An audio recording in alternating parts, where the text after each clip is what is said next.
It is a great honor to address you today as Chancellor of this university, a university that stands uniquely at the intersection of entrepreneurship, innovation, and Pan-African transformation. NiBS is more than a place of academic instruction. It is a last camp for future leaders, a hub for business insight, and a collaborative community committed to shaping the future of Africa through industry-relevant problem-solving education. At NiBS, we are guided by a powerful mandate, quote, to develop ethical, enterprising, and globally competitive leaders for both the public and private sectors across Africa and beyond. Our mission is to provide innovative, flexible, and high-quality business education that empowers individuals and institutions to solve complex real-world challenges. And our vision is clear: to become a world-class Pan-African university known for excellence in leadership, development, entrepreneurship, and transformative impact.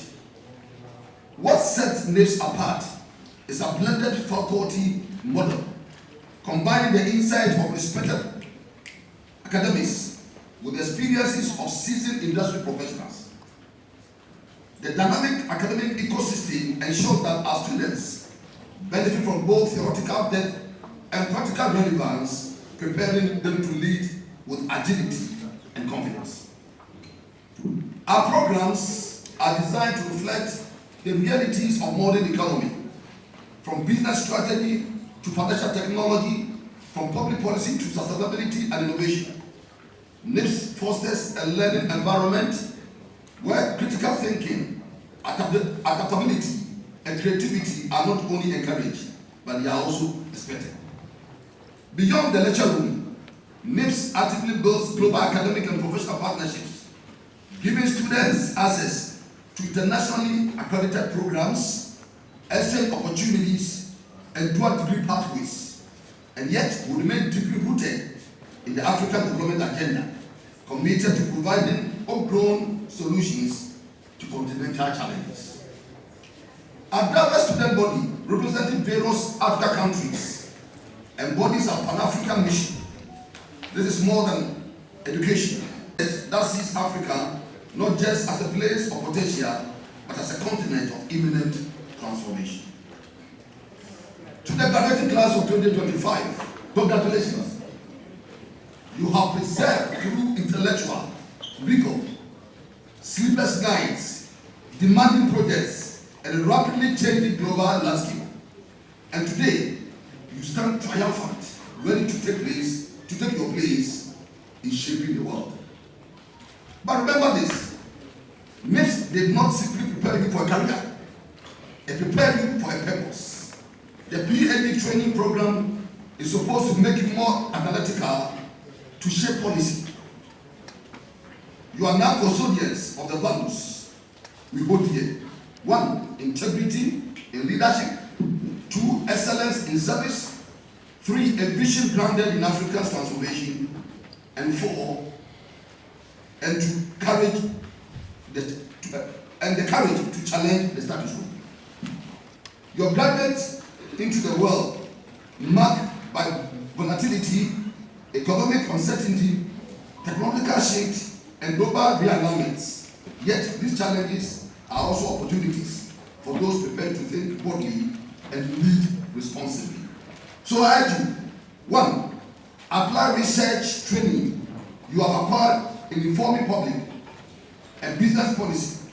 2, build businesses that create jobs, not just profits. 3, champion innovations that solve Africa's most urgent problems. 4, promote policies that protect the vulnerable. And finally, commit to being lifelong learners, because the best leaders never stop growing. Africa's rise will not come by accident. It will be engineered by value-driven, impact-oriented leaders like you. To our dedicated faculty, thank you for brilliance, mentorship, and tireless commitment to shaping minds and character. To our industry partners, regulators, alumni, and international collaborations, thank you for working with us. Your support strengthens our vision and broadens our impact. We are rewriting the narrative of higher education in Africa. As we look to the future, NiBS remains resolute in its vision to offer flexible, forward-thinking, and globally relevant programs through executive education, research, and enterprise development. We will continue to cultivate a new generation of professionals and entrepreneurs who are solution-oriented and socially responsible. Class of 2025, the tassel has been turned, and now the torch is in your hands. Go forward and lead with insight, lead with discipline, lead with vision, and always remember, NiBS is not where your journey ends, it is where your legacy begins. Congratulations once again. May success follow your steps, and may Nobel International Business University, Ghana, continue to rise as a beacon of transformation for Africa. Long live NiBS, long live Ghana, long live Africa. I have no doubt about the future of NiBS because I experienced NiBS myself. And I know that NiBS has prepared you for the future. The theme for the occasion, I think, is very apt because it prepares you and reminds you to lead and to shape the future of the continent like Africa, which needs transformation more than any other place on earth. It also reminds you that leadership comes through both thought and action. Indeed, everything around us was first in the mind of somebody, including the chairs you sit on. And therefore, a leader's ability to shape thoughts and influence others makes him an architect of growth, and that is what NiBS has prepared you to lead and empowered you to be able to drive it. Now, when ideas and vision are implemented in a strategic and disciplined manner, as the Chancellor reminded you, that is how transformation is achieved. But when we want to transform or drive growth, we must remember that different people define growth in different ways. There are those who define growth in terms of the amount of money they make. I do not know how you define growth. There are those who define growth in terms of the number of staff and workers they employ. Those who define it according to the extent of the brand that they represent personally or their companies represent. And those the amount of fame that they acquire. And even some, the amount of pomposity that is driven by them as a result of what they have attained. And yet there are some who will live here and want to drive a market share of their businesses and a mind share, or some who want to contribute to the transformation of the country and of Africa as a whole. Either way, we deliver this growth through contextualized circumstances, and there are various models that you have been taught throughout, either as a result of the DBA or the leadership courses that you have provided, or as a result of the PhD that you have provided.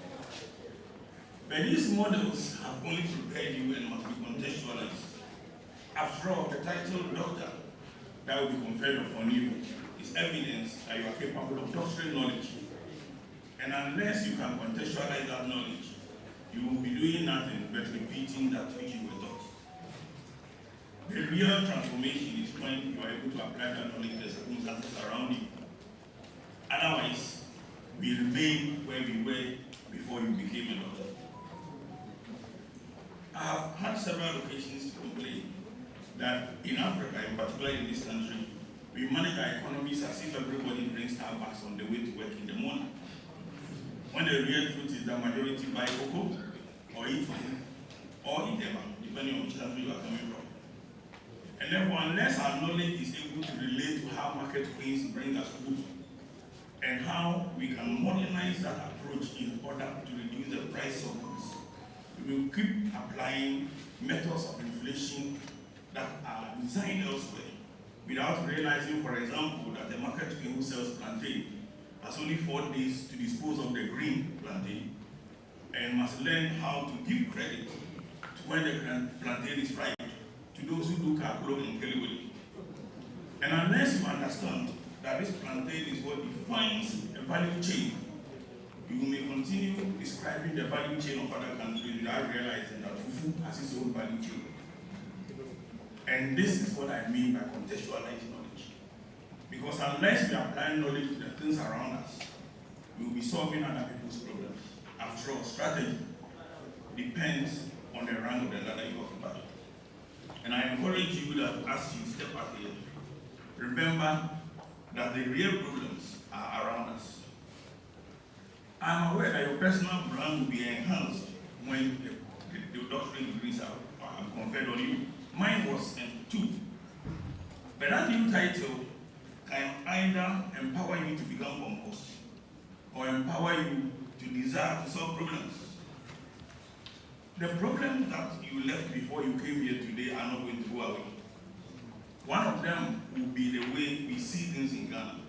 And I've had several occasions to describe this country as being full of leaders who are collectively individualistic. Overall, thanks to... It simply means that when it comes to occasions like this, we come together and take pictures with families. When it comes to outdooring and weddings and funerals, we come together and contribute to each other. But when we are given the position to lead, then we desire to steal so much as to be distinguished from the remaining and lead the society we will transform behind. So these are people who are socially connected, but individualistic in their attitude. And I encourage you to eschew that. I also encourage you to remember that the new title you will acquire will not turn you into Kimedas overnight. It is but a tool to enable you to carry out the transformation for opportunity which you will have. It is a tool to help you stimulate the thinking of others and liberate their energies for growth, just as this has liberated yours. The problems of society, as I said, will be waiting for you once you leave the door. The poverty of the dog chain sellers you saw will still be there. The potholes that you drove through will still be there. Your competitors in the office and in your businesses will be there waiting for you. The pressure from your bosses will not go away. The pressure to pay salaries if you are an employer will not go away. When you are old and you don't have money, yet you must pay your employees. The ups and downs of the economy will not go away. You have to remember that notwithstanding all this, you will continue to be human beings and to play multiple roles. You will remain a father, a mother, board member, wife, husband, church member, family member, etc. All these roles which must remain to be balanced in the midst of solving problems. And that is why I challenge you to challenge traditional ideas. As an example, I do not believe in life-work balance, and I make no apologies for it. Life is not about work and life, and there is nothing to be balanced about life and work. Life is life, and we play all these roles, and we must balance all these roles. It is important for us to remember that during work there is life, and during life there is work. Unless the knowledge you have acquired empowers you to challenge knowledge which doesn't make sense, you will continue repeating them and will rather be prolonging the problem that you were meant to solve. This will require you making daily choices. And these choices are many.